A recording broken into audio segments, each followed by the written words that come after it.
저도 보조기 창업을 했었거든요. 그래서 학교 다니면서 보조기 창업을 하고 또 그 진행하는 과정에서 이제 사고가 나서 이제 휠체어에 앉게 됐는데 제가 실패했던 그 과정에 대해서 말씀을 드리고 그리고 지금은 또 작게 보조기나 휠체어 액세서리를 만들어서 판매를 하고 있어요. 그래서 그 부분에 대해서 설명을 드리면서 여러분들이 사업하면서 창업 과정을 겪어 나가면서 피벗을 하기 위한 아이디어를 얻으신다든지 아니면 그냥 새로운 이렇게 좀 자잘한 것도 사람들에게 수요가 있구나라는 부분을 좀 알려드리고 싶어서 이렇게 준비를 해봤습니다.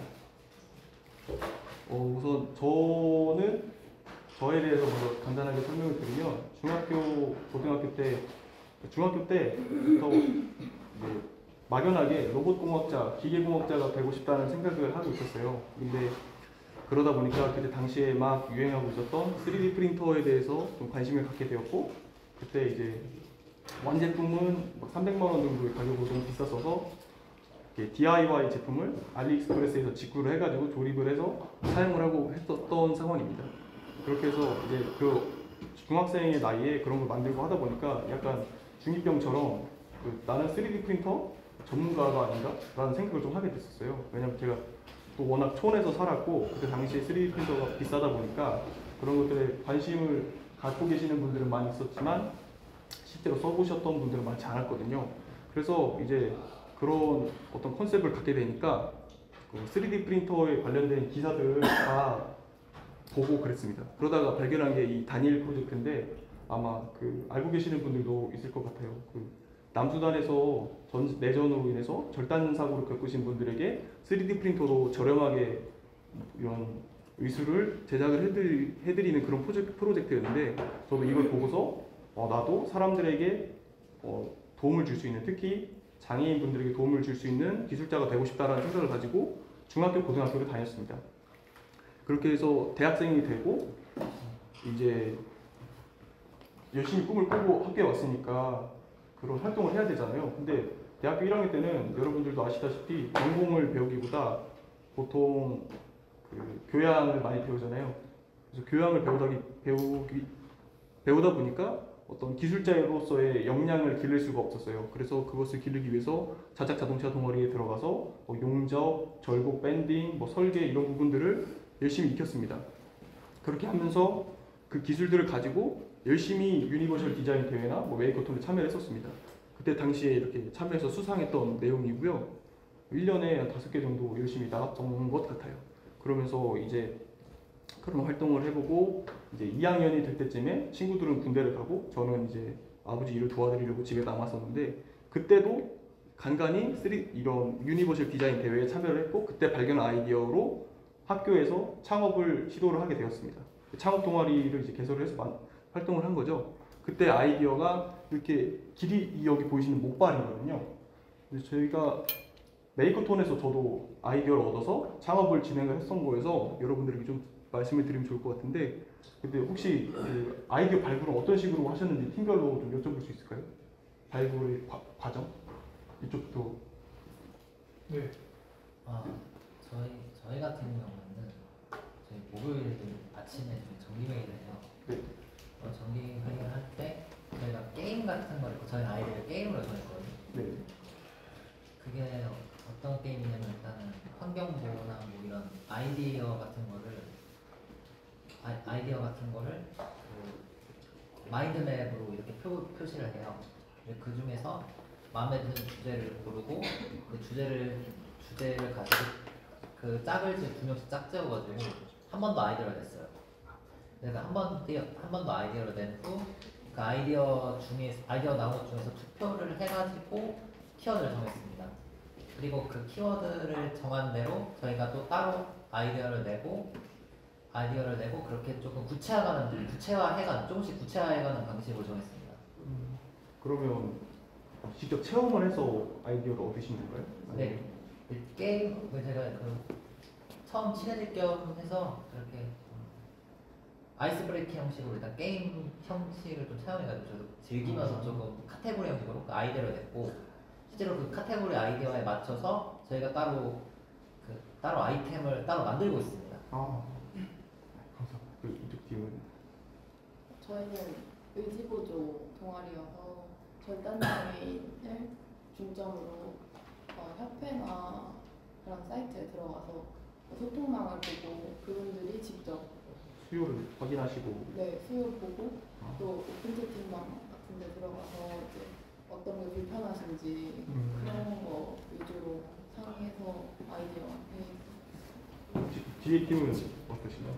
저희도 비슷한 맥락인데 아무래도 과가 장애인들이랑 좀 밀접한 그런 과다 보니까 장애인들 대상으로 장애인들이 불편한 것이 무엇인지 좀 아는데 먼저 찾아봤고요. 그리고 그런 장애인분들이 불편함을 해소하기 위해 좀 쓰는 보조기기들 그런 걸 찾아보면서 그런 데서 아이디어를 좀 저희는 좀 실생활에서 많이 쓰이는 물건들이나 서비스에 대해서 단점들을 좀 찾아서 그걸 해결하려고 하는 아이디어. 뒤에 쪽은 어떤가요? 저희는 요즘 고령화 사회를 좀 생각해서 어르신분들이 이제 기술이 너무 발전하다 보니까 살아가면서 그 기술 발전 때문에 좀 적응하지 못하는 부분이 있어서 그쪽을 좀 생각하고 아이디어를 생각했습니다. 마지막 팀은 어떠신가요? 저희는 원래 저희도 3D 프린터에 관심이 좀 있어서 모인 친구들인데 저희도 과가 이제 장애인분들이나 노인분들 대상으로 많이 그런 걸 하는 과다 보니까 자연스럽게 둘이 접목시켜서 할 수 있는 게 뭐가 있을까라고 생각하다가 이렇게 다들 브레인스토밍처럼 의견 내면서 하다 보니까 아이디어가 나왔던 것 같습니다. 제가 당시에 탐했던 메이커톤보다는 훨씬 뭔가 깊이 생각을 하실 수 있는 시간이 있는 그런 상황인 것 같아요. 저는 이 당시에 어떻게 아이디어 도출을 했냐면 4개의 팀이 있으면 A, B, C, D가 있으면 A팀은 상지, B팀은 하지, C팀은 시각, D팀은 청각 이렇게 아예 정해서 거기서 제공하는 뭐 안대라든지 목발이라든지 휠체어를 쓰고 그 현장에서 체험을 해서 아이디어를 발굴을 했습니다. 그렇게 만드니까 아마 여러분들이 하셨던 과정보다 약간 좀 급조된 그런 느낌이 있죠. 그래서 빠르게 아이디어들을 꺼내가지고 그날 당일에 이렇게 메이커톤을 진행을 했었는데요. 근데 그때 당시에 제가 이제 목발을 쓰는 활동을 하면서 겪었던 어려움이 보조차 극복이었거든요.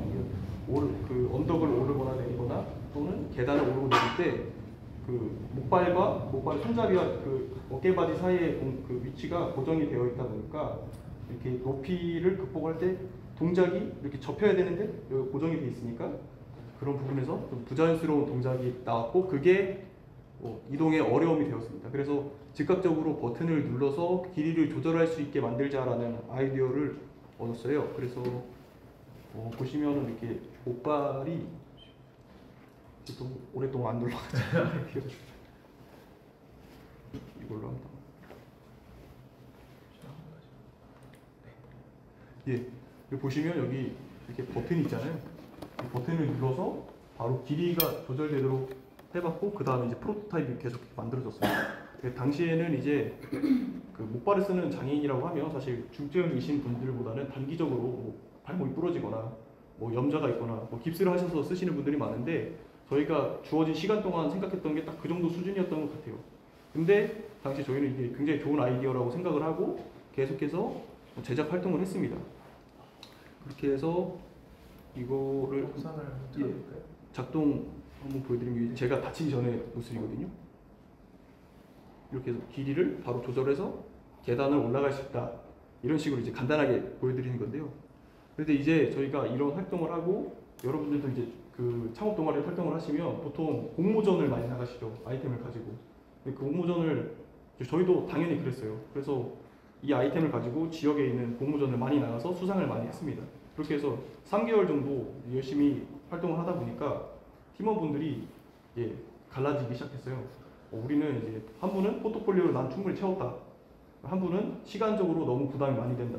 그리고 저와 다른 한 팀원은 일단 제품을 생각을 하고 지금 프로토타입을 많이 만들었으니까 뭔가 소비자에게 그 대상자분에게 전달이 돼야 되는 거 아니냐 이런 생각을 한 상태에서 팀이 분열이 됐습니다. 그래서 나머지 분들은 어떻게 되셨는지는 잘 모르고 저희들끼리 이제 하기로 했어요. 싸워가지고 나눠진 거죠. 그러면서 기계공학과 학생을 2명을 더 영입을 해서 계속해서 프로토타입을 만들었고, 이제 그럼 저희도 제품을 고객한테 전달을 해야 되는데 그 방법이 없잖아요. 그냥 계속 대회만 나가고, 저희도 사실 그렇게 하면 안 돼라는 생각만 있지 어떻게 고객을 만나야 될지에 대한 그런 방법이 없었어요. 그러다 보니까 그러면 전문가 분들에게 의견을 구해야겠다라는 생각을 가지고, 저희 학교가 대전 유성구에 있는데요. 그 지하철 노선도를 따라서 거기에 주변에 있는 정형외과 지도를 만들었습니다. 그래서 약 20곳 정도의 그 정형외과를 픽을 해놓고 거기를 다 찾아가서 그 의사 선생님분들을 만나려고 계속 찾아갔어요. 바카스도 들고 가고 비타오백도 들고 가고 한 곳당 보통 한 3번 정도씩 갔던 것 같은데, 너무 이렇게 냉대하시는 분들은 다시 안 갔지만 보통 한 3번 정도 갔던 것 같아요. 그래서 그러면 대화가 잘 되느냐? 그것도 아니고 가서 거의 다 프론트에서 간호사 선생님들한테 커트가 됐어요. 이거 의사 선생님은 바빠요 이런 식으로 저희가 열심히 막 만들어서 갖고 가도 만나주시질 않는 거죠. 그렇게 하다가 일부 의사 선생님들이 또 봐주셨는데 그때는 또 문제가 있었습니다. 저희가 질문 드린 거에는 답을 하시는 걸 되게 꺼려하셨어요. 저희가 그 본인들이 하는 대답을 근거로 사업을 한다는 거예요. 창업을 시도한다는 거에 대한 부담을 엄청 크게 느끼시는 것 같더라고요. 그래서 그냥 학생들이 기특한 활동을 하는구나 정도의 대답만 들을 수 있었지, 진짜 이게 기술적으로 어떻고 업계에 부담이 얼마나 가고 그런 대화는 절대 나눌 수가 없었습니다. 그러다 보니까 그러면 의사분들을 찾아갈 것이 아니라 장애인분들을 직접 만나보자라고 생각을 해서 네이버 카페에 침투를 했습니다. 사실 이거 해보신 분들은 왜 침투라는 표현을 쓰는지 이해를 하실 거예요. 네이버 장애인 환우분들이 계시는 카페에 들어가서 제가 이런 걸 만드는 대학생인데 어쩌고 저쩌고 쓰면 다 강퇴당하든지 아니면 어떻게 활동을 할 수 없게 그런 대응을 받습니다. 그러다 보니까 저희가 장애인 본인 당사자다 혹은 장애인의 가족이다라고 저희를 속여서 이렇게 포섭이라고 얘기를 해야 될까요? 저희 이런 제품을 체험해 보실 수 있는 분들을 많이 찾았습니다. 찾으려고 노력을 했습니다. 근데 또 거기서도 이제 신고가 돼가지고 또 강퇴당하고 무한반복을 했죠.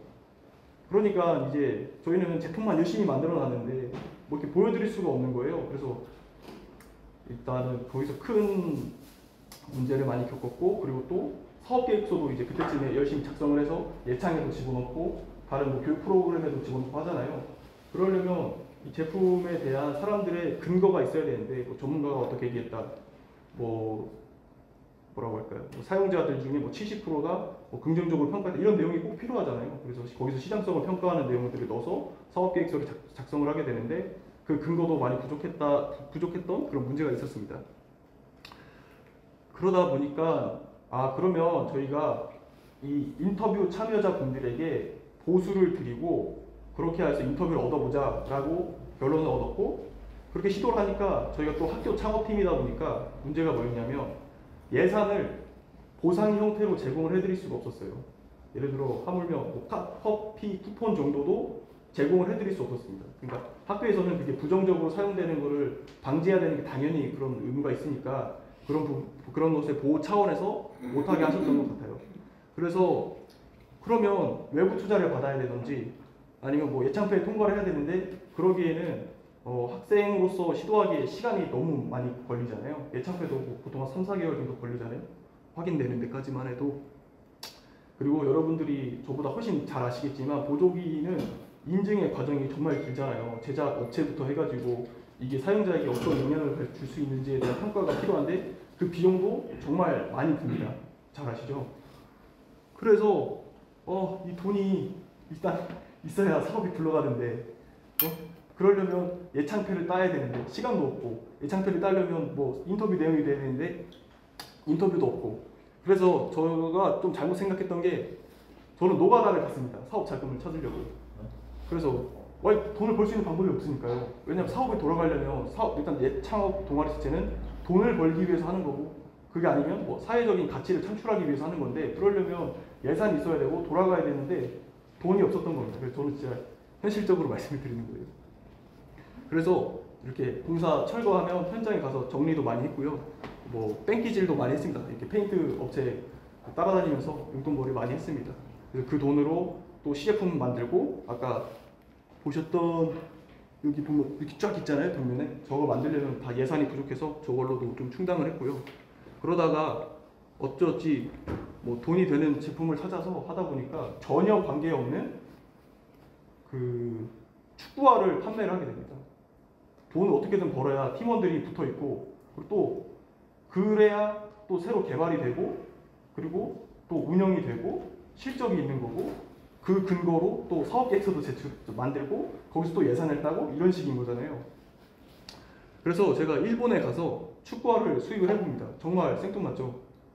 그 사업을 하려고 다른 사업을 또 했었던 거예요. 여기 보이시는 게 제 현지 거래처 직원분이고, 여기는 저한테 물건 넘겨주는 에이전트에서 찍어준 사진, 여기는 제가 한국에서 검수하고 다는 사진, 여기는 제가 그 팔아보겠다고 유튜브 찍던 그 장면 중에 하나입니다. 그렇게 하고 제품을 팔기 위해서 여러 군데로 영업을 다니다가 자동차 사고가 났습니다. 그래서 마비가 됐습니다. 여기까지가 제가 1년 정도 겪었던 내용인데, 여기서 여러분이 들어보시기에 잘못된 부분이 어디가 있었을까요? 한번 생각을 해봐 주시면 좋을 것 같아요. 그 학생으로서 창업하는 게 정말 저희 돈도 없고 시간도 여유롭지 않잖아요. 그러려면 뭐 강제로라도 어디서든 자원을 끌어와야 되는데, 그러다 보면 이렇게 잘못된 엄한 선택을 할 수도 있는 거죠. 제가 축구화를 팔 이유가 전혀 없는데. 그래서 제가 이걸 고민을 엄청 많이 해봤어요. 왜 우리 팀이 또 갈라지게 됐고 쓸모없는 행동을 하고 그랬을까? 그 문제는 저희 솔루션에 대한, 문제를 해결하는 솔루션에 대한 인터뷰가 엄청나게 부족했기 때문입니다. 저희가 나중에는 이 필요성을 알고 보수를 드리려고 이런 식으로 또 진행을 했던 건데, 그렇게까지 가시지 마시고 처음부터 아이디어를 찾으셨으면 너무 무겁게 생각하시기보다 그냥 이게 쓸모 있는지 없는지를 계속해서 파악을 하시는 게 좋을 것 같아요. 만약에 저희가 그런 인터뷰를 처음부터 기획을 해서 잘 진행을 해서 인터뷰 내용을 많이 얻었고 거기서 긍정적인 평가가 나왔다면 처음에 말씀드렸던 그 팀원들은 떠나지 않았을 겁니다. 그분들은 이거를 하나의 경험으로 생각을 했던 거잖아요. 근데 저희도 사실 그랬던 거고요. 근데 경험이 아니라 그분들 스스로가 이걸 하나의 기회로 생각을 했을 거예요. 이게 사람들이 100명을 조사했는데 90명이 필요하다고 하면 누가 봐도 돈이 되는 건데 자기가 무언가를 걸고 투자할 수 있겠죠. 근데 그게 검증이 안 되니까 당연히 떠났던 겁니다. 그래서 그분들을 비판할 수가 없어요. 저희가 이런 작업을 제대로 안 했기 때문에. 그래서 그 인터뷰 내용을 가지고 이 사업이 가능하다 불가능하다를 스스로 설득을 시킬 수 있어야 그걸 가지고 또 투자자분들이나 외부 투자 업체나 고객분들을 설득을 할 수 있을 거라고 생각을 합니다. 그래서 보통 이제 인터뷰 프로그램에 대해서 배워보시면 200회 정도 진행을 하라고 해요. 그래서 200회 정도 진행을 해야 되는 이유는 사실 남들에게 평가를 좀 후하게 해주는 그런 경향이 있잖아요. 한국인들은 괜찮은 것 같아요, 그냥 쓸만한 것 같아요, 이런 식으로 하는 대답이 많기 때문에 진짜 제대로 객관적인 평가를 얻으려면 200회 정도로 진행을 해야 된다고 얘기하시는데, 현실적으로 200회 진행하는 게 정말 어렵고 100회, 못해도 50회라도 진행을 해보셨으면 좋겠어요.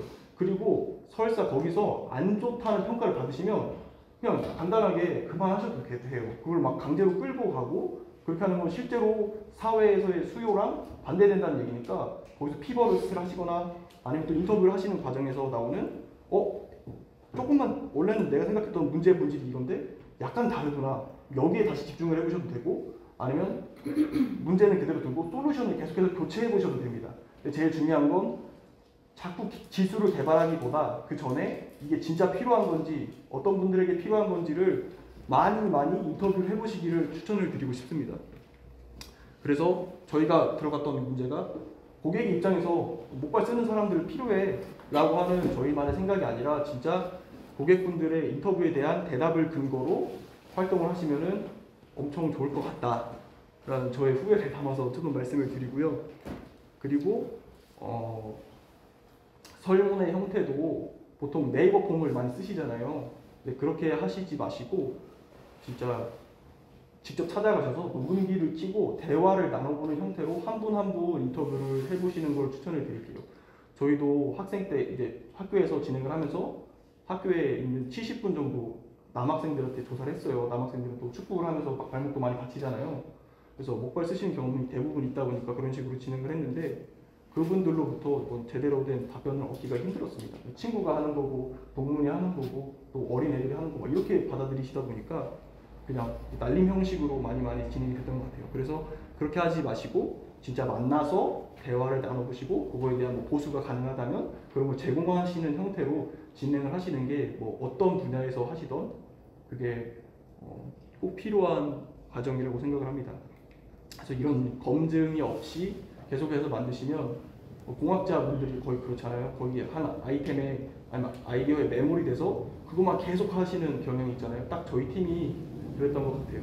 그래서 진짜로 사람들에게 필요한 아이디어인지 뭐 그 아이디어를 비판하고자 하는 게 아니고 실제로 아이디어가 진짜 필요한지 아니면 나만의 생각인지를 객관적으로 평가해 보시는 것을 추천을 계속해서 말씀을 드립니다. 그리고 두 번째 문제는 첫 번째는 이제 인터뷰의 부재였고요. 두 번째는 피벗의 방식입니다. 제가 축구화를 팔았다고 그랬잖아요. 근데 그 당시에 제가 축구화를 선택을 했던 건 그것밖에 몰랐기 때문이에요. 여러분들 혹시 지나가시다가 패전 정리 뭐 90% 세일 이런 거 보신 적 있으신가요? 네. 제가 거기 들어가서 축구화가 싸다는 거 알고 거기서 도매로 떼와가지고 팔다가 물건이 없어지니까 일본으로 간 겁니다. 근데 그렇게 접근하실 필요가 전혀 없었고 예를 들어 의지를 만드신다고 하셨잖아요. 그럼 의지 그 절단장애인분들 계시는 카페에 들어가 보시면 키워드를 DIY, 뭐 자작, 뭐 제작기, 뭐 아이디어, 무엇 없나요? 이런 식으로 검색을 해보시면 필요한 제품들에 대한 그런 수요들을 사람들이 올려놔요. 뭐가 필요하다. 이런 제품 없나? 아니면 자기는 뭐 젓가락으로 이렇게 만들어서 쓴다. 실제로 그 뭐죠? 그 박이 아시죠? 그분이 그 좌약을 넣을 때 손으로 넣으시잖아요. 근데 척수장애인 카페에서는 보통 이렇게 나무 젓가락에다가 이 스펀지를 이용해서 콘돔 같은 걸 이용해서 만들어가지고 좌약을 집어넣는 기구를 직접 만들어서 사용을 하십니다. 그런 식으로 직접 해소를 하시는 경우가 많기 때문에 여러분들도 여러분들의 고객이 계시는 곳에 가서 그분들이 어떤 것들을 또 필요로 하시는지 그것들을 좀 포착을 해서 간단하게 피벗을 해보셨으면 좋겠어요. 그래서 그렇게 함으로써 그 같은 공유되는 고객 풀도 얻을 수 있고 그리고 또 팀이 굴러갈 수 있는 자금도 그런 식으로 만들어 보시면 좋겠습니다. 그래서 꼭 아이디어 피벗은 고객이 공유되는 형태로 하셨으면 좋겠고 이런 식으로 하시면 나온다. 저도 간단하게 DIY라고 척수장애인 카페에 쳤을 때 나오는 내용들이 너무 조그만해서 안 보이긴 하는데 맞습니다. 계신 분이. 그래서 이런 부분에서 아이디어를 차용을 하셔서 피벗 아이템을 쓰셔도 되고 아니면 아예 여기서 수요를 검증을 하셔도 되니까요. 이런 내용을 좀 검색을 하셔서 해주시면 좋겠습니다. 자, 여기까지가 제가 창업을 실패를 하고 거기서 내가 왜 실패했구나까지 내용을 다룬 내용이거든요. 혹시 여기까지 중에 혹시 궁금하신 내용이 있으신가요? 아무거나 하셔도 되겠지. 그리고 팀에서 한 3분 정도 회의를 해보시고 이 부분 지금까지 있었던 내용들에 대해서 간단하게 얘기를 해보시고 그리고 한번 저한테 한 팀씩 말씀을 해주시면 좋을 것 같아요. 제가 생각할 때 제가 그런 실패를 겪으면서 너무 후회가 되기 때문에 여러분들끼리 그런 내용을 한번 대화를 나눠보시면 좋겠습니다. 이게 그 뒤에 사례까지 같이 하고 보여주시는 게 왜냐면 아직 좀 이렇게 처음이다 보니까 경험이 그렇죠. 네네. 그러면은 뒤에 내용을 좀 보여드릴게요. 제가 그 다치기 전에 하면서 어려움을 지금까지 말씀을 드렸는데 다치고 나서 제가 제작한 휠체어 액세서리나 보조기들을 보여드리면서 또 여러분들이 이런 식으로도 아이디어를 얻으실 수 있겠다라는 생각을 하고 있습니다. 첫 번째는 고리입니다. 제가 휠체어를 타면 이렇게 물건 앞에다 올려놓고 다니거든요. 이렇게 하면 물건이 잘 떨어져요. 그래서 이걸 막기 위해서 휠체어 앞쪽에 이런 식으로 가방을 걸 수 있도록 고리를 만들었습니다. 이것도 이제 척수장애인 카페에 대해서 필요하다는 내용을 많이 찾았던 것들이고요. 그리고 또 외국에 그 레딧이라는 커뮤니티가 있잖아요. 거기에서도 좀 좋은 반응을 얻었었던 그런 아이디어입니다. 그래서 사실 이걸 생각했을 때 여러분들이 생각했을 때 척수 장애인은 어떤 어려움을 겪을까라고 하면 일단 마비에 대해서 생각을 하시는데 그렇게 생각하시면 오히려 체험하시기가 어려우니까 그냥 상상을 하시면서 행동하시는 모든 일들을 생각을 해보시면 거기서 조금 아이디어를 떠올리실 수도 있을 것 같아요. 이건 간단하게 물건이 잘 떨어진다라는 아이디어에서 출발을 했던 방법이고요. 그리고 이거는 우산입니다. 우산 거치대. 휠체어를 바퀴를 굴리면서 우산을 고정시키기가 어렵잖아요. 그 기존의 다른 분들은 어떻게 하셨냐면 그 유모차에 쓰이는 우산 거치대를 가져다가 여기 장착을 하고 쓰셨는데 그게 휠체어 형태에 따라서 장착을 할 수 없는 경우가 많아서 그런 식으로 하지 않고 어떤 형태의 휠체어든 활용할 수 있게 만들어 본 아이디어입니다. 그리고 다음 거는 핸드폰 거치대입니다. 보통 맥세이프로 자동차에 이렇게 많이 붙여놓고 쓰시잖아요. 그것처럼 이제 제가 핸드폰을 보면서 다니기가 힘들어서 무릎에다 핸드폰을 붙여놓고 뭐 지도를 보거나 아니면 뭐 유튜브를 틀어놓거나 자기 뭐 필요에 맞게 핸드폰을 고정할 수 있는 그런 아이디어를 구현을 해본 내용이고요. 그리고 이거는 이 내용을 보시고 다른 업체에서 주문을 주셔서 거기에 맞춰서 제품을 제작했던 겁니다. 그 업체에는 이런 그 척수장애인분들이 쓰시는 무릎 고정 벨트 판매하는 업체인데요. 거기서 이제 이 제품을 적용을 시켜보고 싶다라고 연락을 주셔서 콜라보를 해서 진행을 해서 판매를 하고 있었던 제품입니다. 그리고 여기서부터는 조금 여러분들이 상상하기 어려운 내용일 수도 있을 것 같아요. 근데 그만큼 사소한 내용이다라는 생각을 가지고 봐주시면 좋겠습니다. 이거는 저희가 카테터를 이용해서 소변을 보잖아요. 그래서 그 이제 소변 줄을 쓰는 거죠. 소변 줄을 쓰면 그 소변을 보통 뭐 페트병에 담아서 버리시는 분들이 많은데 근데 그거를 침대에다 그냥 놓으면 굉장히 지저분해 보입니다. 그래서 그것을 이렇게 끼워 놓을 수 있게 고정할 수 있게 만들어 놓은 거예요. 그래서 이렇게 비어 있는 거고 이런 식으로 이제 물병을 고정을 할 수 있는 겁니다.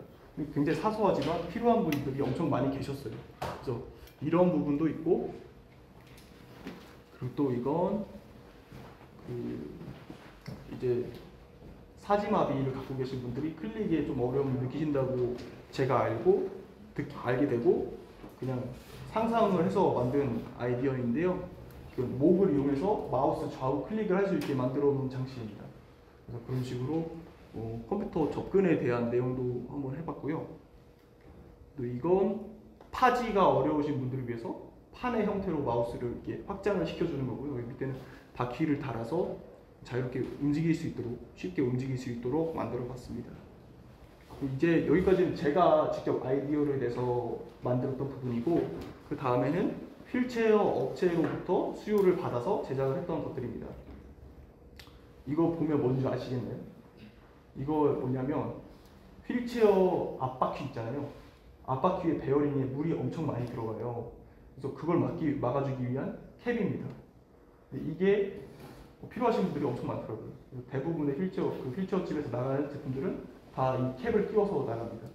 근데 엄청 사소한 거죠. 근데 수요가 있다는 거에서 좀 놀라운 그런 아이디어예요. 그래서 이거는 이제 휠체어 집 사장님이 저한테 아이디어를 이렇게 제작해 달라고 요청을 하셨던 내용입니다. 그리고 다음은 이건 1000만원짜리 휠체어인데 카본으로 만들어져 있어요. 근데 여기 보시면 이 뭐라고 할까요? 다리 받칠 때 프레임이 너무 뾰족한 거예요. 그래서 그 부분을 부드럽게 만들어주는 아이디어입니다. 그리고 이건 휠체어 프레임 모서리 부분을 보호해줄 수 있는 캡입니다. 이거는 그 한국의 그 무브온이라고 이렇게 휠체어 앞에다가 스쿠터처럼 다는 게 있어요. 그 업체 사장님이 이렇게 물건을 받아가시는데요. 이것도 거의 대부분의 휠체어에 적용시키는 방식으로 지금 제품을 만들어서 판매를 하고 있는 상황입니다. 그리고 다음은 브레이크 레버 커버입니다. 브레이크 레버가 너무 얇았던 거예요. 그래서 그 부분을 극복하기 위해서 두께를 주고 형태를 조금 더 부드럽게 뭔가 인체공학적인 디자인을 적용을 시켜서 만들어진 부분이 있고요.